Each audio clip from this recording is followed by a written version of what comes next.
Assalamu alaikum. I am Dr. Abdulrahman, a pediatric ophthalmologist from Jordan. Inshallah, today we will start our session in pediatric strabismus. We will read from Hunter book according to the suggestion of Dr. Samih Jalal, our moderator in this group, Dr. Muhammad Abu Safiya, inshallah. So today we will start in the first case, partially accommodative esotropia.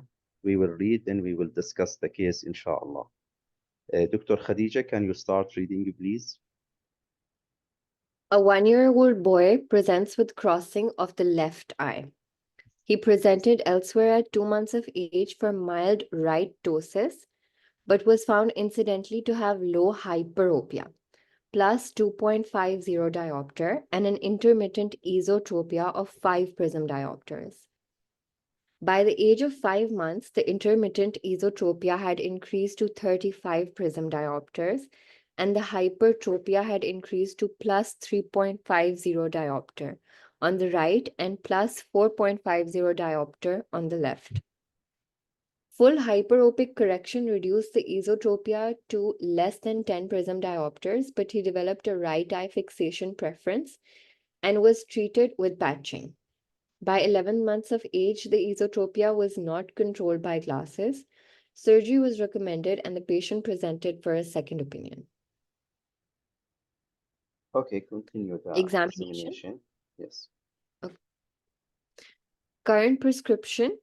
In the right, OD was plus 4 severe, and in the left, OS was plus 5.50 severe. Visual acuity fixes and follows well with each eye. Cycloplegic refraction in the right was plus 4.50 severe, and in the left was plus 6 severe. External examination, mild right upper lid ptosis 1 to 2 millimeter, which was variable. Sensoromotor evaluation, motility, freely alternates fixation, essentially full, though a hint of inferior oblique overaction is noted, which is not well shown in picture 1.1, not cooperative for motility for photos in up gaze or down gaze. Okay. Deviations. Before Dr. Muhammad, do you want to ask any question or make any comment? Yes, I have a lot of notes here. So I just I will highlight the differential diagnosis of esotropia at this age, 2 months. When some patient like this patient 2 months of age comes to your clinic, the differential diagnosis for esotropia here is very wide. Depending on a lot of things. One of them, refraction here, the cycloplegic refraction, and also the duction here and the extraocular motility, a lot of things. So the differential diagnosis for esotropia in 2 months of age, I think at the top of differential diagnosis, infantile esotropia, or another name, essential esotropia. Another thing, Duane type 1, and because of accommodative esotropia, generally and usually started at 2 years of age, not in this age. But we have some cases like early accommodative esotropia or early intermittent accommodative esotropia, because a lot of accommodative esotropia started with intermittent fashion. Rather, later on, these patients will have a constant esotropia. So not every patient at this age, 2 months of age, that a partial accommodative esotropia or full accommodative esotropia will be at the top of differential diagnosis. No, infantile esotropia and Duane and other things will be at the top of differential diagnosis. Yes, so here from your discussion, the first point, I get it. So not every patient come between like 6 months to 2 years, you should diagnose him as infantile esotropia from the first look. Always you should think about other diagnoses of esotropia. We know that the accommodative esotropia mostly come at 2 to 3 years, but also can come earlier at 2 to 6 months.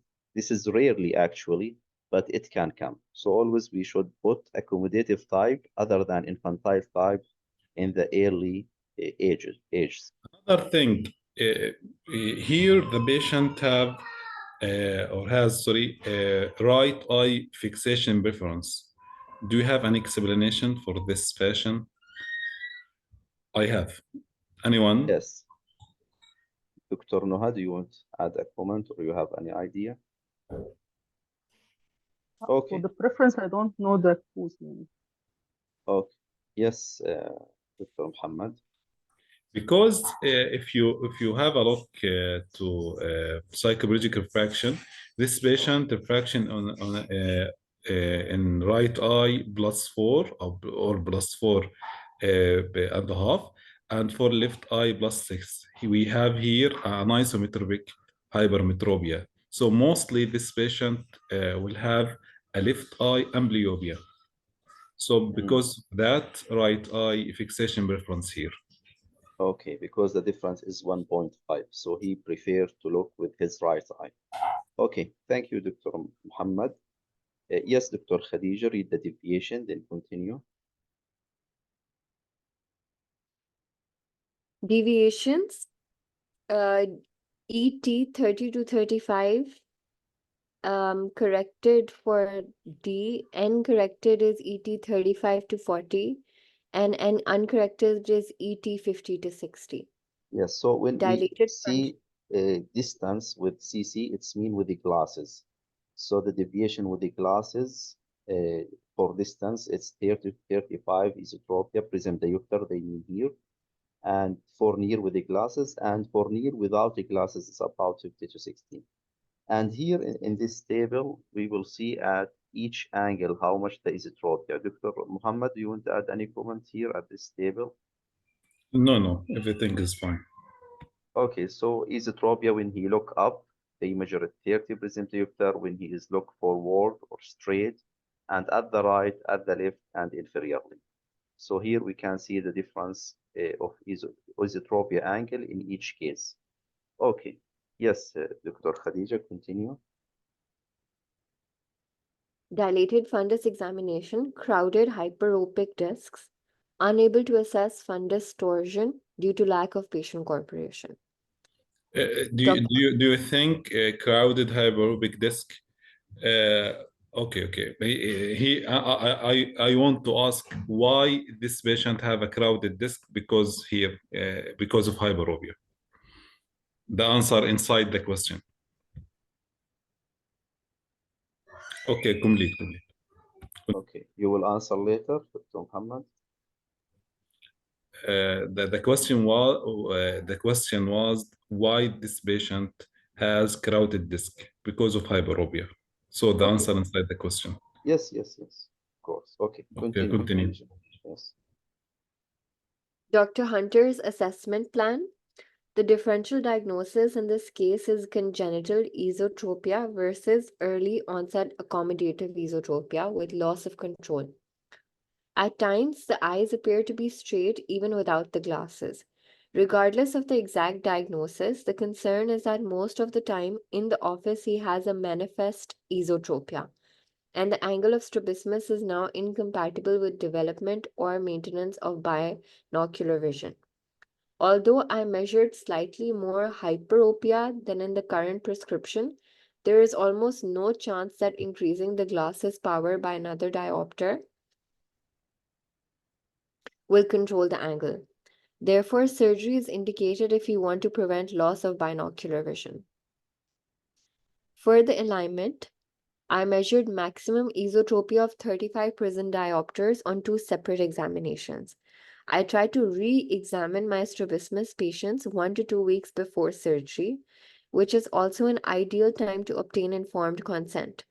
I feel that obtaining consent in the preoperative area increases the risk that the family might later feel that they signed the paper before they were ready. In this case, the preoperative angle was unchanged at the second visit. My target angle for patients with esotropia is the near deviation with distance spectacle correction in place. In this case, that number is 35 prism diopters. From Appendix 1, I can either perform bilateral medial rectus recessions of 5 mm, or I can combine a medial rectus recession of 5 mm with a lateral rectus resection of 7 mm. At this age, I will rarely perform a recess resect procedure for a concomitant esotropia because I feel that bilateral medial rectus recessions are more predictable and the post-operative course is more comfortable for the patient. Even if one eye is amblyopic, young children still have enough cortical plasticity that in the highly unlikely event that better seeing eye is injured during surgery, there would be ample opportunity to recover normal vision in the fellow eye. When operating for esotropia in infancy, I routinely consider whether I need to weaken the inferior oblique muscles since inferior oblique overaction is so commonly associated with esotropia. I use 3 pieces of information to decide. 1. Fundus torsion. 2. The presence of a V pattern. And 3. Clinical overaction of the inferior oblique muscles. Over elevation in adduction. We do not have information on torsion in this case.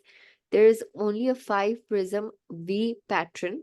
And although I think there is +1 overaction of the inferior oblique muscles, in total there are not enough findings to convince me that inferior oblique recessions are warranted.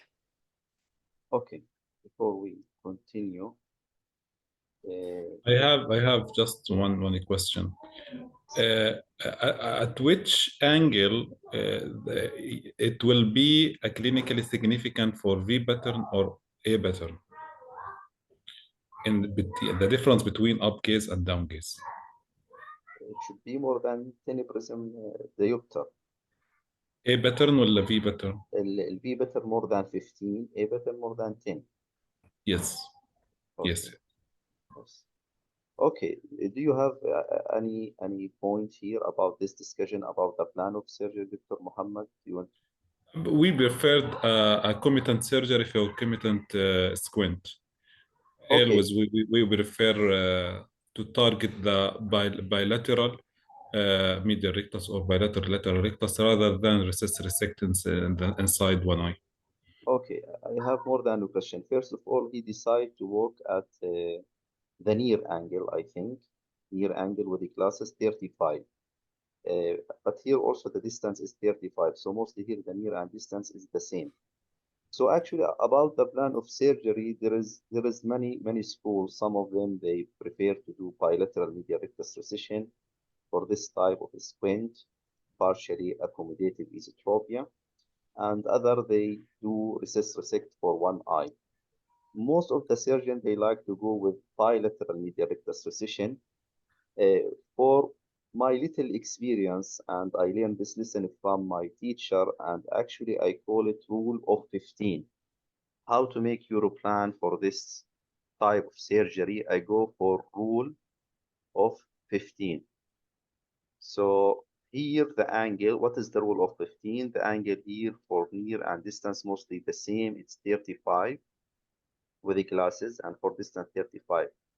So he take 35 always when it's the same and it's partially accommodative esotropia. So we add always 15.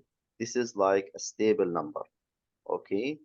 So 35 plus 15, it will equal 50. So this 50, how much I should work? We divide it on 10. This is the rule. So it will be 5. So I will do 5 millimeter recession in each medial rectus muscle. It's very easy rule, rule of 15. I will add 15 to this fixation number, 35, so it will be 50. And the maximum number that we will do surgery for it is like 50 prism diopter.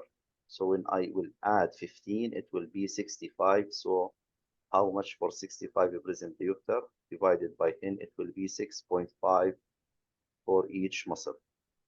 We will show some cases at the end of this session in esotropia, but let us continue. But this is my rule in how to deal with these type of esotropia.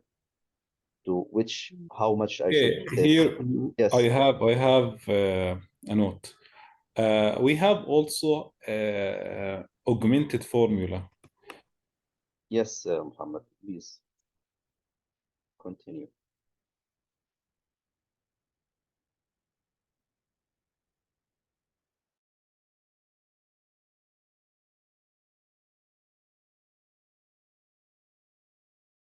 We sum these values and divide it on 2, and the angle we should target this angle. So here we have an angle for near without correction 60, and angle with correction at far 30.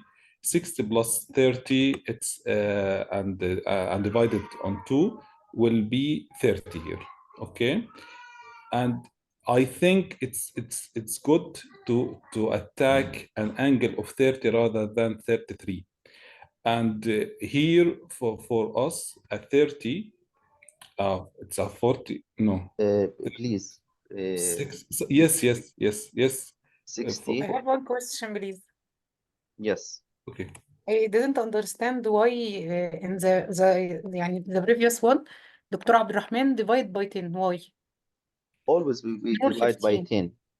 Always Yes. we divide by 10. This is the rule. You add 15, and Hmm. after you add 15, the result you will divide it by 10. Okay, Yes. this is the rule Okay. of 15 in a simple way or simple words. Okay. Okay, any partial accommodative esotropia. There is a lot of rule. He talk about augmented rule. Yes, Dr. Muhammad, please Yes. continue Augmented. about augmented rule. The augmented rule, as I mentioned, the largest angle at near, and It's the 60 least angle, the largest angle and at near, and the least angle at far.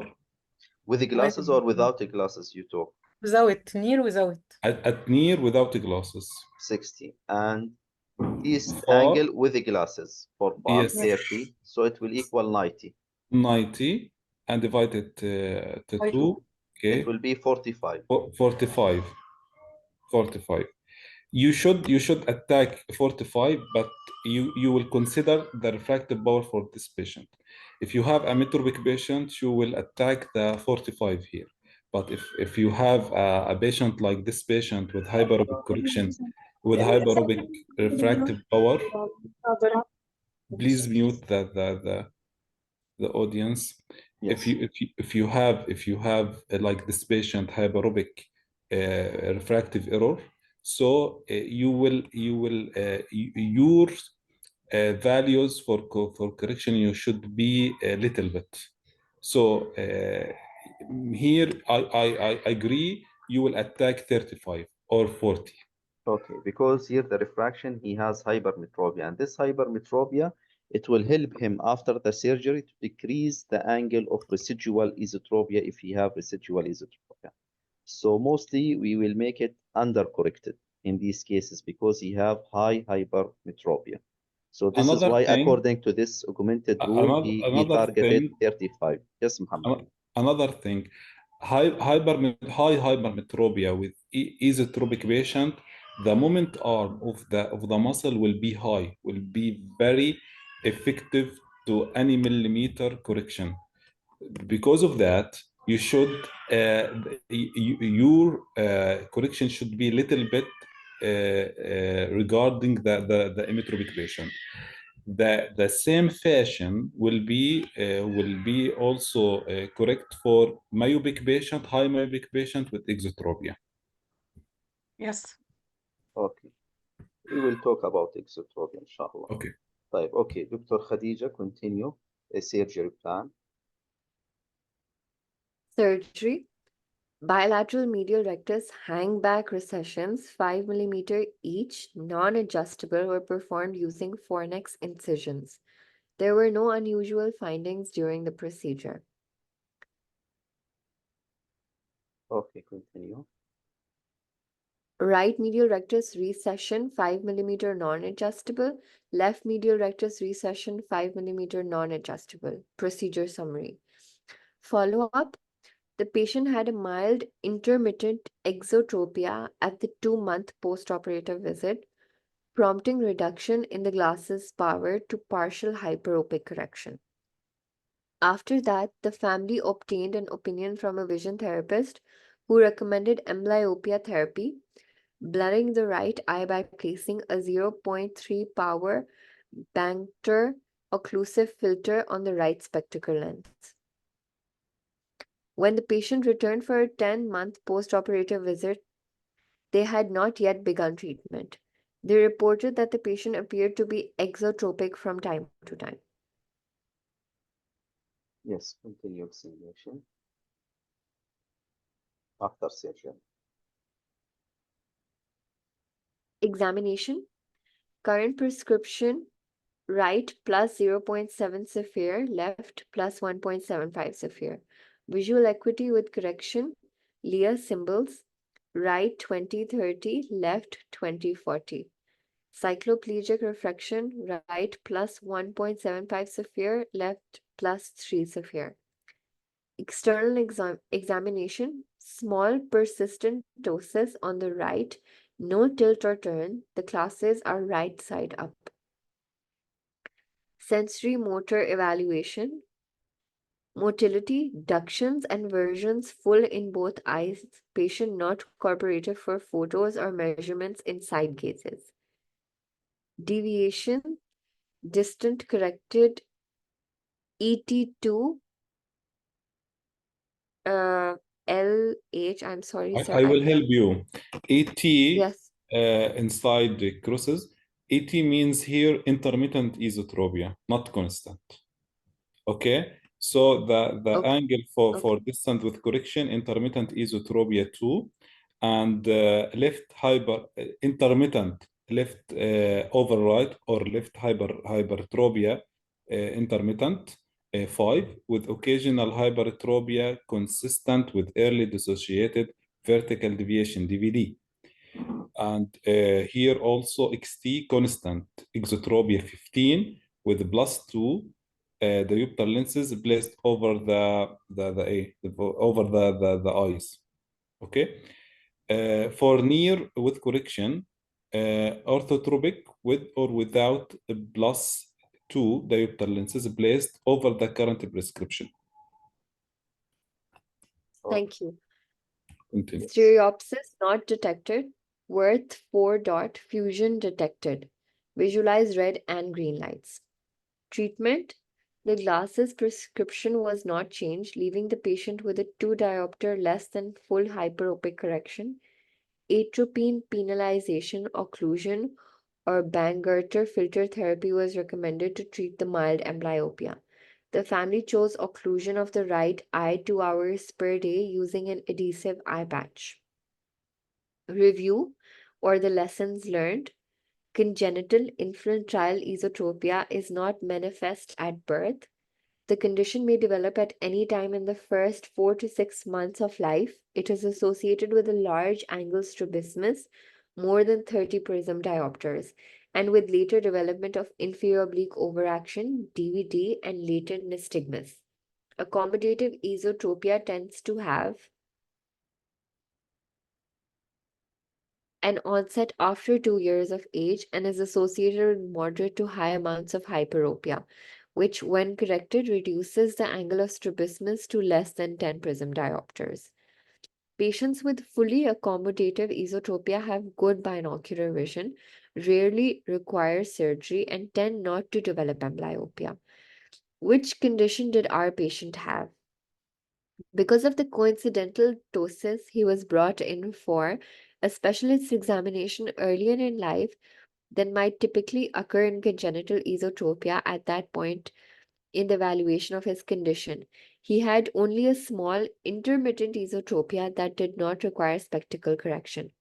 Over the following 6 months, he developed a moderate angle esotropia with increased hyperopia, but full hyperopic correction controlled the strabismus. Thus, at that point, it appeared that he had accommodative esotropia, with an unusually early onset and not congenital esotropia. But then the hyperopia increased, and he developed an isometropia and a fixation preference. Following this, full hyperopic correction failed to control the strabismus.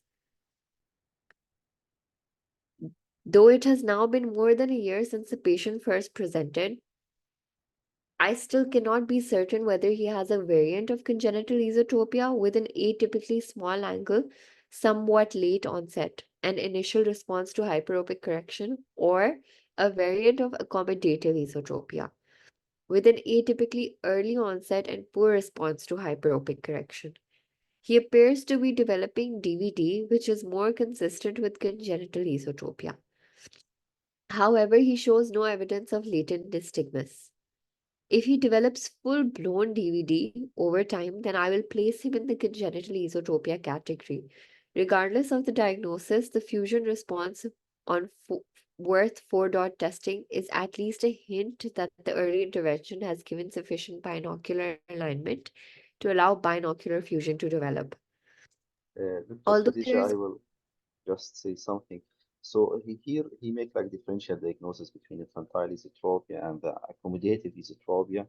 So he mentioned that in infantile esotropia, always you should remember there is a high risk for the patient. They will develop DVD, they will develop inferior oblique overaction and latent nystagmus. This is triad, DVD, and inferior oblique overaction and congenital nystagmus, you will see more common in infantile esotropia. But here in this case, you didn't see any of these triad.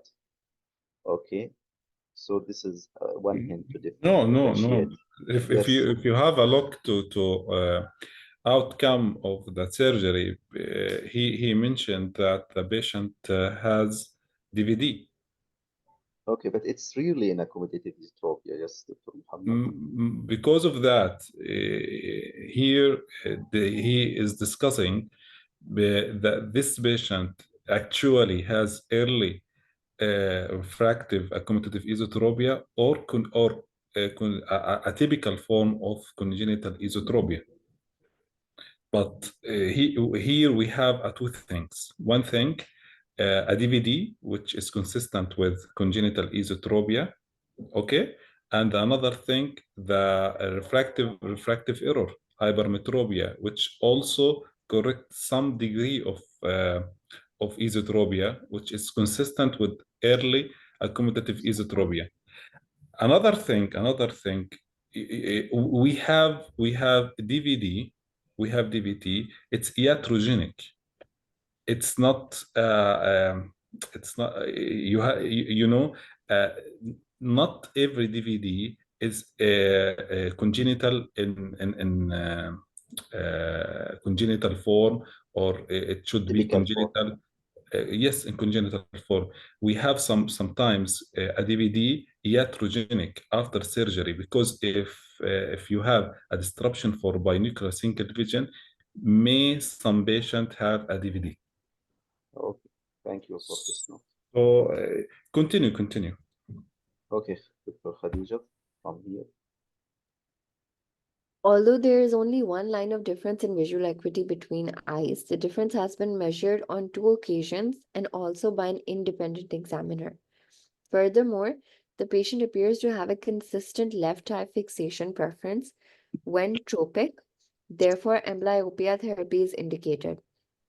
The patient had previously been treated with occlusion therapy for amblyopia, and in this case, the family was already comfortable with an eye patch, so it is not surprising that they chose to resume patching therapy over atropine penalization. I offer both patching and penalization to most families as a first line of therapy. Since randomized controlled trials have demonstrated that they are equally effective, parents seem to immediately know which one of the 2 methods they think will work best for their child. It is only when their chosen method appears to be failing that I will switch to the other option. Bangerter filters are occlusive films worn on the spectacle lens of the sound eye to treat amblyopia. They are also effective but used more commonly in Europe than in the United States. Both Bangerter filters and atropine penalization have the added benefit of allowing for some degree of binocular vision at all times, whereas an eye patch completely dissociates the 2 eyes while in use. Now that he has had surgery, the patient is showing a tendency towards exotropia at distance. At this point, we have been able to control it by reducing the Able to hyperfunction. control it. We have been able to control it by reducing the hyperopic correction. If the patient did not have one diopter of anisometropia, we might even be able to discontinue the glasses entirely.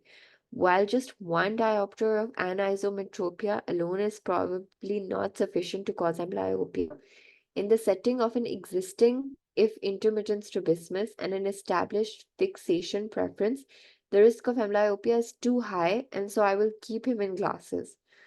In this case, the 2 diopter less than the full hyperopic correction.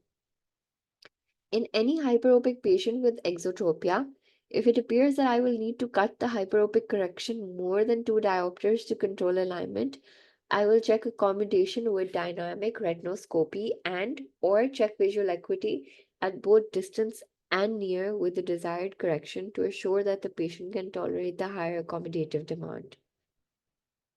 Okay, before we continue, Dr. Muhammad, do you want to add any note here before we go for No. question? No. Okay. But for my experience, for amblyopia treatment, batching is more superior than penalization. Penalization, it's not a good thing. Most of the studies shows penalization not inferior to batching, yes, but not at the same level or not above the batching. The penalization has a lot of disadvantage here because of its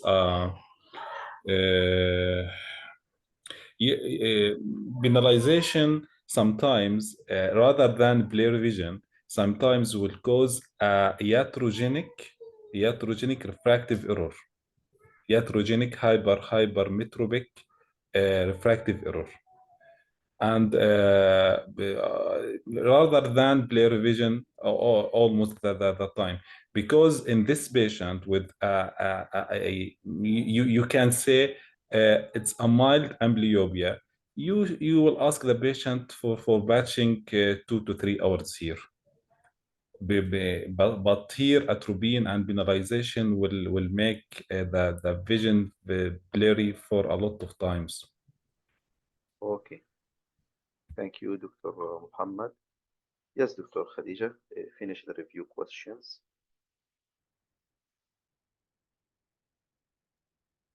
Review question 1. Contrast the key features of congenital esotropia versus accommodative esotropia in terms of age of onset, associated conditions, and binocular vision. Congenital esotropia has an age of onset of less than 6 months, accommodative more than 1 year. Congenital esotropia is associated with DVT, inferior oblique overaction, and latent nystagmus. Accommodative esotropia is not. Patients with accommodative esotropia are more likely to have good binocular vision and stereopsis, whereas congenital esotropia patients only very rarely experience high-grade stereopsis, which has been shown to be more effective therapy for amblyopia, atropine, or patching. Neither has been proven superior. In one large randomized controlled study, patients treated with atropine versus occlusion for moderate amblyopia had the same visual outcomes, although patients treated with patching did improve more quickly. What simple strategy can effectively control deviation when a hyperopic patient develops an exotropia, and what precaution must be taken if using this approach? Increase accommodative tone by reducing the amount of hyperopic correction. If cutting more than 2 diopter, it is a good idea to check dynamic retinoscopy and or measure near visual acuity with the new correction in place to confirm that the patient can accommodate easily. Okay, thank you so much, Dr. Khadija. Dr. Muhammad, do you want to Thank make you any so much. comment? Sir. Fine. Okay, it's fine.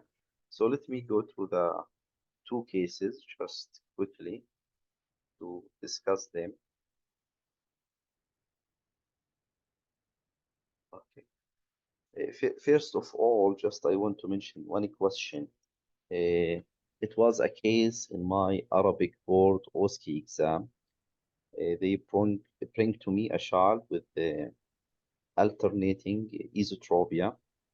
So they asked me to do the motility of the child.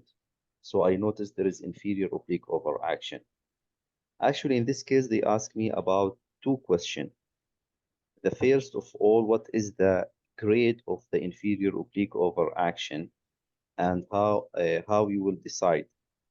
So actually, if you look to this picture, you can see here, this is in the picture A, this is a grade 1, and you can see here part of the pupillary margin is disappear, and in grade 2, it go more toward the central, and more of the pupillary margin is disappear, and also in grade 3 and grade 4. Actually, I mentioned in the OSCE exam, it's according to how much you will see from your pupillary margin, and the examiner, she accepted. The other question they asked me to examine the angle of the squint. And after I examine the angle of the squint, they asked me one question. How you know that your angle is correct? So you will anyone will say at like 30 prism diopter here, the eye becomes straight and there is no movement. And then she asked me again, so how you know this is correct angle? Why it's not more or less? So the answer they seeking for, you should always increase your measurement during exam. Like if the eye becomes straight at 30 prism diopter, increase it at 35. It is still straight or not? Then increase it more at 40 prism diopter. It is still straight or not? Then more and more until the eye it become exotropia. The angle before the eye become exotropia, this is your specific angle, and it will be the answer. So if you The said angle before the reversal, this is the reversal point. Point of The reversal. angle before Yes. reversal point, this is the point. This is the angle. yes, Yes. the angle before the reversal point. So if the eye becomes straight, and when the eye become exotropia, the angle before the eye it become exotropia, this is your correct angle. Like if the eye during your examination it becomes straight at 20, but it is still straight until 40. And at 45, it become exotropia. What is your angle? You will work at 40. 20 or you will work at 40? Yeah, 40. this is the point. You will work at 40. Thank you, Dr. Iman. This is one of the question of the Arabic word OSCE exam, and it's common also in other exams.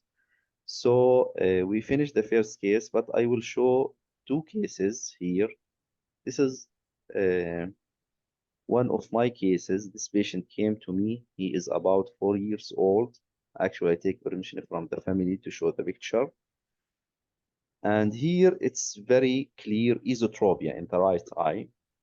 And actually it was alternating esotropia, and it's his refraction error is a +3 after cycloplegic refraction in each eye. And the angle for near and far, it's about, for near, it's about 60 prism diopter, and for far, it was about 55 to 60 prism diopter. So mostly it's the same with his glasses. And one of the doctor, he gave him glasses and he wear it for 3 months, but you notice here, he's still esotropic.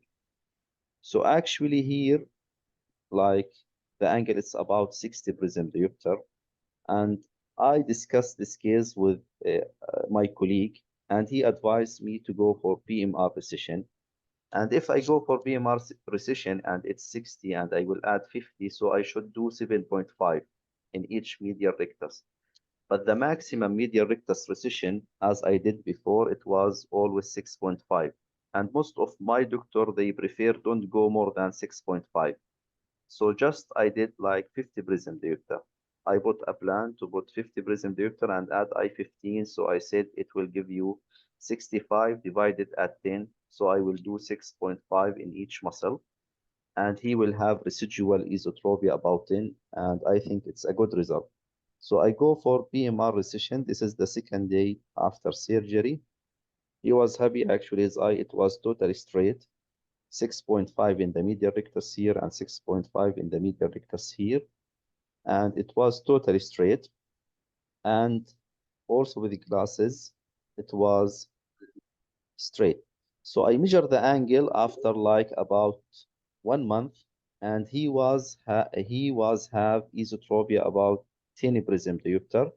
So Dr. I couldn't. Abdurrahman, do you Yes, think my first impression at this for this picture, this patient has a consecutive exo here? consecutive Yes, in which right case? eye. In this one? This one you mean? Yes. Exo? In both in this and the with correction. Yes. The second day, yes, he was straight, mild exo. But you know, after 1 month, Hmm. the eye become residual esotropia tenebrism diopter. So actually, when I saw him next day with consecutive exo, I was a little bit afraid, and I told him to stop wearing glasses. It was about a +3. So after 1 month, during examining him, I saw there is residual esotropia about 10 prism diopter. Then I told him, please continue wearing your glasses. So sometimes the next day you will see like not just full correction, more than your plan you will see. But after sometimes you will see the eye it go again for its place. So he has residual esotropia, but when I give him glasses, he is again now he is more straight. I But have some one question in this patient. yes, The duration of the squint and the onset of the squint. the onset of the squint, he came to me at 4 years, but they told me they noticed the squint since 2 years ago. About 1 to 2 years, they noticed the squint Two when he years, was 2 years ago, so mostly this patient will have a contracture for the medial rectus, and the 6.5 millimeter recession for medial rectus in both eyes will be sufficient, and would be for here the formula. I think it's not correct, because this patient will have a contracture in medial rectus. So in this patient, your measurement should be less. Your measurement here should be 7.5, and yes, your decision 6.5. yes, I think it's good. It's good. It's good, the plan for this patient. 6.5. Okay, actually, I will show the second case, one of your case, Dr. Muhammad, and please let us know about this case. Can you talk?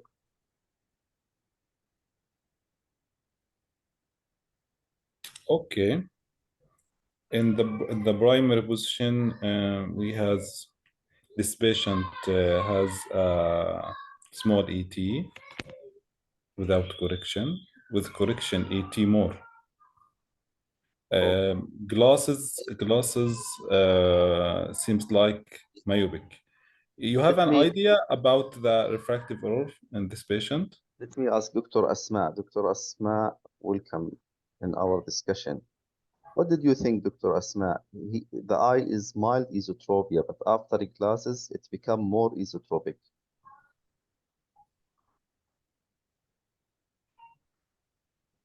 Okay, maybe she didn't hear me. Anyone want to make any comment? Yes. Refractive errors of the patient. Okay, again, mostly this patient has high myopia. High myopia here, two things. One thing is an high ACA ratio, and another thing, because of myopia here, the patient will also make an effort for a convergence. So will make a convergence rather than actual ET. So the ET with correction here will be more.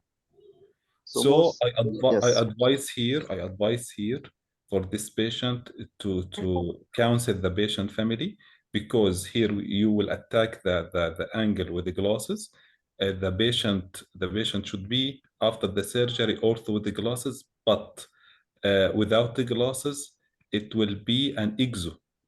So the family should know this information. This is the first one. The second one for you, I think it's good here to have a FADN with BMR.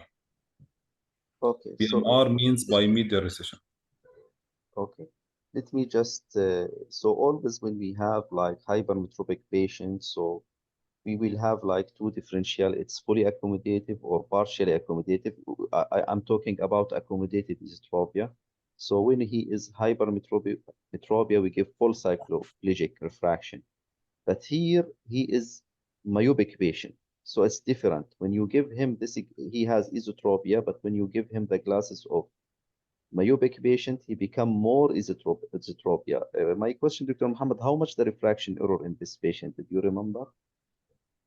I think -10, -10, -11. -10. And always our plan in surgery, this is very important point, always we work on the angle with the glasses.